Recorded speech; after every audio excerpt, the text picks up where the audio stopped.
10, 9, 8, 7, 6, 5, 4, 3, 2, 1, 0. Hello, good morning. Ako nga pala si Richard Rivera, isang pioneer leader ng SBO, Success Business Online. Ngayong umaga, ituturo ko sa inyo kung ano ang pagkakaiba ng Fast Track Monoline System na ginagamit ng karamihan na kumpanya ng MLM dito sa Pilipinas at sa ibang bansa kumpara sa ginagamit ng SBO na income revenues. Marami kasing nagtatanong, Richard, ano ba yung income revenues na yan? Fast track din ba yan? Monoline din ba yan? Ngayon, ginawa ko itong video presentation na ito para mas malinaw at mas klaro ko na may papaliwanag kung ano ang pagkakaiba ng Fast Track Monoline System sa income revenue system. Ngayon, ipapakita ko sa inyo kung paano kumikita ang mga ibang kumpanya na gumagamit ng Fast Track at Monoline System. Sabihin na lang natin Company 1. Dito kay Company 1, kapag sumali ka dito sa Fast Track and Monoline System nila, this is you. Ang sinasabi ni Company 1, kailangan mo raw magkaroon muna ng dalawang recruits. So si A at saka si B. Ayan. Since ikaw meron ka ng dalawang recruits, si A and B, ang sabi ng company ay qualified ka na para pumunta dito sa Fast Track Monoline System. So ikaw na ito. Ngayon, si A, para pumunta rin siya dito sa Fast Track and Monoline System ng Company 1, kailangan din, mayroon din daw siyang dalawang recruit. So si A, kailangan niyang mag-recruit ng dalawa, ni-recruit niya ngayon si C. At ni-recruit niya rin si D. Since mayroon ng dalawang recruit si A, andito na si C at saka si D, sabi ng Company 1, qualified na rin daw si A na pumunta dito sa Fast Track Monoline System. So, andito na ngayon si A. The moment na pumasok si A sa Fast Track Monoline System, makikita ng system yan na mayroon pala isang active account dito sa Fast Track na nasa itaas ni A. At ikaw yon. So, anong gagawin ni A? Magdi-distribute ng income papunta sa'yo. So, kumita ka. Magkano naman yung patak na ibinibigay ng Company 1? 750 pesos. May mga ibang company naman na ang binibigay ay 10 pesos. Iyan po yung tinatawag nilang patak-patak. So napatakan ka ng 750 or 10 piso. Ngayon, si B naman, gusto rin niyang pumasok dito sa Fast Track Monoline para kumita rin siya. Ang gagawin ni B, kung ano yung ginawa mo at ginawa ni A, yun lang din ang gagawin ni B. So ang ginawa ni B, nirecruit din niya si C, nirecruit din niya si D. Ngayon, si B ay qualified na rin siya para pumunta dito sa Fast Track Monoline. So, nandito na ngayon si B. Ayan, pagpasok ngayon ni B dito sa Fast Track at Monoline System, makikita ngayon ng sistema na mayroon dalawang active sa itaas ni B.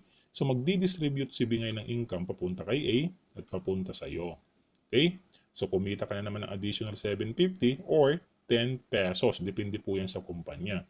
Ganyan po kumikita ang Company 1 pagdating sa Fast Track Monoline. Tandaan po natin, ito po ay sistema ng Company 1. Okay? Ano naman ngayon sa ibang kumpanya o sa tinatawag nating Company 2? Ganito naman yung sistema nila kung paano sila kumikita sa Fast Track at Monoline System.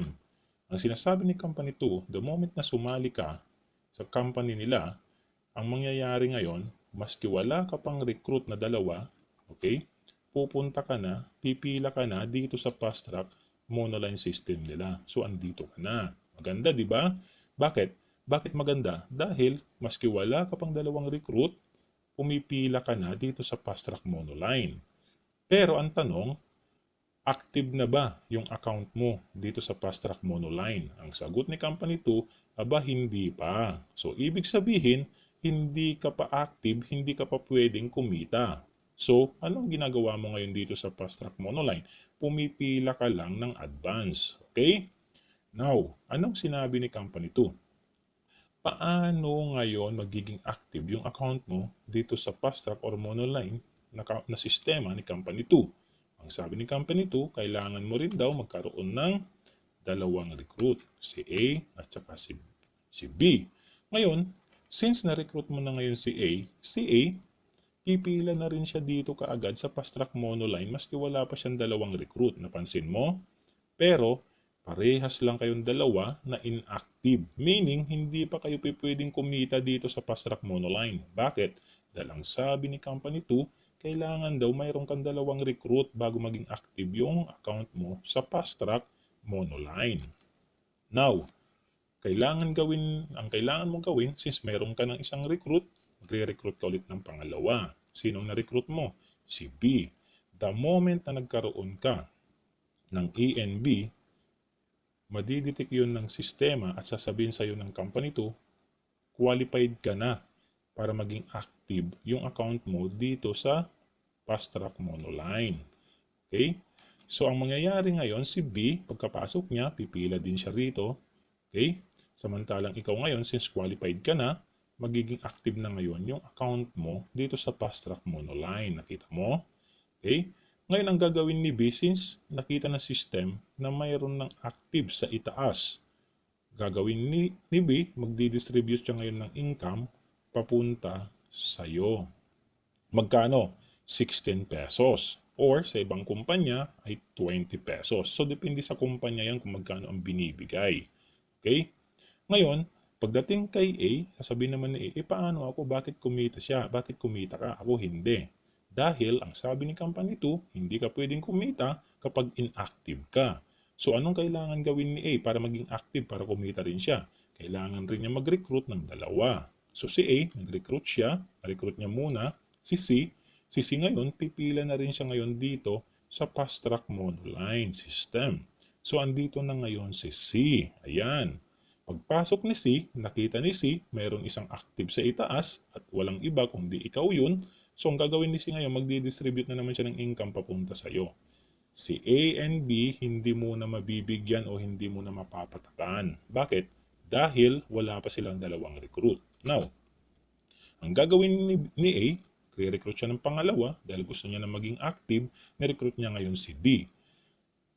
Since yung system, nakita ng sistema na mayroon ng dalawang recruit si A, sasabihin ngayon ng sistema na A, qualified ka na maging active yung account mo sa fast track monoline. So si D naman, ang mangyayari ngayon kay D, pupunta ngayon si D dito, pipila na rin siya. Okay? The moment na pumila si D dito, makikita ng sistema na mayroon ng dalawang active. Okay? So, ang gagawin ni D, magdi-distribute ng income kay active A, tsaka kay active, tsaka sa'yo. Okay? Ngayon, si B, para maging active din siya, ang kailangan lang din niyang gawin, kung ano yung ginawa mo at ginawa ni A, ganun din ang gagawin ni B. Okay? So, pantay-pantay po yan. Pari-parehas lang po kayo magre-recruit. Okay? Now, si B, ang gagawin ni B, magre-recruit siya, na-recruit niya si A. Dahil gusto rin niya maging active dito sa fast track monoline para kumita rin naman siya ng patak. Di ba? Now, si A, pumasok na rin siya, pumila na rin siya sa ilalim. Andito na siya. Kung ano yung active account sa itaas, magbabato si A ngayon papunta kay active A tsaka sa'yo. Si B, C, and D, wala munang income yan dahil inactive pa sila kung nakikita nyo. Okay? Ang gagawin ni B ngayon, kukuha siya ng pangalawang recruit, si F, para maging active na yung account niya. So si F, ang gagawin naman ni F, pipila na siya kaagad dito maski wala pa siyang recruit. Okay? So andito na si F. Since andito na si F, okay, qualified na si B, magiging active na yung account niya sa fast track monoline. Ang gagawin ngayon ni F, magbabato siya ng income kay active B, active A, at saka sa'yo. Pagdating kay C, D, and E, inactive pa itong mga account na to. So itong mga account na ito, kailangan muna nila magkaroon ng tagdadalawang recruit din bago sila maging active dito sa fast track monoline. So ano yung napapansin natin? Kay Company 1, uulitin ko lang, kailangan mo muna magkaroon ng dalawang recruit bago ka pumunta dito sa fast track monoline at kumita. Kay Company 2 naman, okay, pagpasok mo, maski wala ka pang recruit na dalawa, pwede ka nang pumunta dito sa fast track monoline system at pumila, pero take note, inactive pa lang yung account mo. Ibig sabihin, hindi pa siya pwedeng kumita unless mayroon ka ng dalawang recruit sa ilalim mo. So, nakuha natin yung point. Okay. Ngayon, ang tanong, paano naman ngayon yung SBO, income revenues na sinasabi mo, Richard? Ito na po yun. Okay, i-discuss ko na po sa inyo kung paano po kami kumikita ng mabilis at malaki dito sa income revenues ng SBO na ito. Sa totoo lang, dito ako hindi makatulog. Alam niyo kung bakit?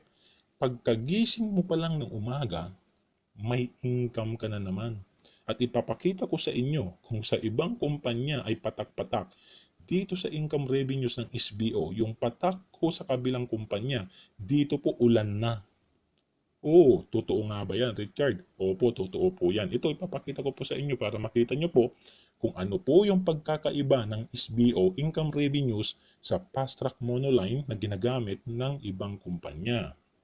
Now, dito sa SBO, kapag sumali ka, this is you, ang sinasabi ng kumpanya, maski wala kang recruit ni isa, pupunta ka na kaagad at bibigyan ka ng one active share account sa income revenues. Take note, active account po kaagad yan, hindi po yan inactive. Okay? So, ibig sabihin, pwede ka nang kumita kaagad dito sa income revenues the moment na may pumasok na sumali sa income revenues pagkatapos mo sumali. Okay? Now, sabihin na lang natin after mo sumali si A. Si A, bibigyan na rin kaagad yan ng company ng one active share account dito sa income revenues. So the moment na pumasok si A dito sa income revenues system natin, madidetect ng sistema na mayroon palang active sa itaas at magdi-distribute kaagad yan ng income. So magkano yung income na kinita mo pagpasok ni A? 50 pesos. Si A, either kakilala mo yan o hindi mo kakilala, either downline mo yan, crossline mo yan, o galing sa ibang lugar yan, galing sa ibang bansa yan, basta pumasok sa SBO at kumita sa SBO, automatically, mayroon tayong income revenues. So, nagdi-distribute ng income dito. So, pagdating dito sa income revenues, lilinawin ko lang po pagdating po dito sa income revenues, lahat po ng sumasali kay SBO, mapa-downline mo, crossline mo, direct referral mo, lahat po pagdating dito ay pumipila po sa ilalim. At lahat po ng nauna na nag-register o sumali, lahat po ay unang kikita. Okay? Now, kumita ka ng 50 pesos. Sabihin na lang natin, may sumali ulit. Si B. Sumali si B, maski wala siyang recruit ni isa, bibigyan na siya kaagad ng one active share sa income revenue. So, andito na si B. Since pagpasok ni B dito, madidetect ng system na may dalawang active account or shares dito sa itaas ni B, ang gagawin ngayon ay magdi-distribute ng income kay A at magdi-distribute na naman ng income sa iyo. Okay? Now, pagkatapos ng ilang minuto, may sumali sa Hong Kong. Sino? Si C. Pagpasok ni C, bibigyan na rin siya kaagad ng isang active account share dito sa income revenues. Dito na si C, so magdi-distribute na naman ng income yan pataas. Magdi-distribute kay B, magdi-distribute kay A, magdi-distribute sa'yo. Okay? After ilang minutes lang, may sumali ulit from Dubai. Sino? Si D. Okay? Bibigyan na rin siya kaagad ng company ng one active share account dito sa income revenues. The moment na pumasok si D dito sa sistema ng income revenues, ang gagawin niyan, magdi-distribute na naman ng income kay C, kay B, kay A, at saka sa iyo. Pagkatapos sumali si D, may sumali na rin kay B. Okay? Sino? Si A. Pagkasali ni A, automatically, kung ano yung ginawa sa inyo ng company, ganun din ang gagawin kay E. Bibigyan na rin siya ng one active share account dito sa income revenues. Then, magdi-distribute na rin ng income yan kay D, kay C, kay B, kay A, at saka sa'yo ulit. Okay? Now, after ni A, may pumasok ulit. Sabihin na lang natin from Australia. Ito naman ay si F. Okay? Pagpasok ni F, bibigyan din siya ng one active share account. So, andito na si F, Magdi-distribute na naman ng income yan kay A, kay D, kay C, kay B, kay A, at saka sa'yo. So dito po, ano po ang napapansin natin dito? Ang mapapansin po natin dito, una, hindi mo na kailangan ng magkaroon pa ng dalawang direct referral o dalawang recruit o ni isang recruit para lang pumunta dito sa income revenues. Dahil the moment na sumali ka, automatically mayroon ka ng active account or share dito sa income revenues kaagad. Pangalawa, kung papansinin nyo, lahat ng pumapasok dito ay active share. Okay? Walang inactive share. Ibig sabihin, ganun siya kabilis na umikot. Pangalawa, yung income ho natin dito, ang minimum income po natin or revenues income natin a day is 50 pesos. Hindi ho 750, hindi rin po 10 piso, hindi po 16 pesos at hindi rin po 20 pesos lang. Dito po sa SBO ay 50 pesos po ang pinakamababa na kikitain mo per share sa loob ng isang araw. At ang maximum po natin dito na pwede natin kitain per share sa loob ng isang araw ay 6,000 pesos. So ibig sabihin, sa isang araw lang, maaaring mag-mature agad yung isang share o yung share account mo. Okay? Dahil ang maximum income natin per share in a day dito sa income revenues alone is 6,000 pesos. Now, the moment na na-reach mo itong 6,000 pesos maturity income per share, automatically yung account mo dito sa income revenues ay matured na.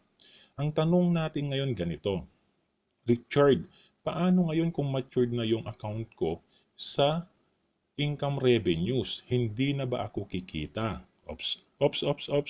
Okay, lilinawin ko po, ang nag-mature lang po sa inyo ay yung account share nyo sa income revenues dahil kumita na po kayo ng maturity income na 6,000 pesos bawat share.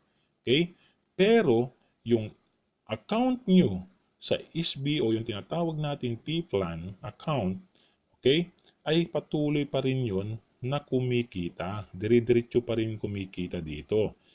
Okay?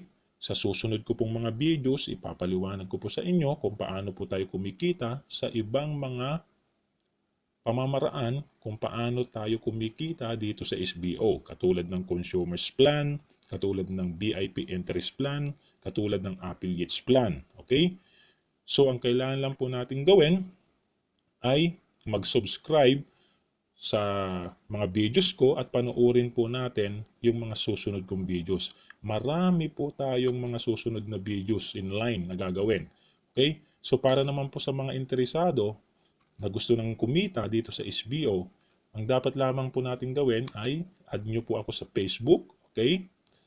Then, i-PM nyo po ako para mag-guide ko po kayo kung paano po sumali at kumita dito sa SBO.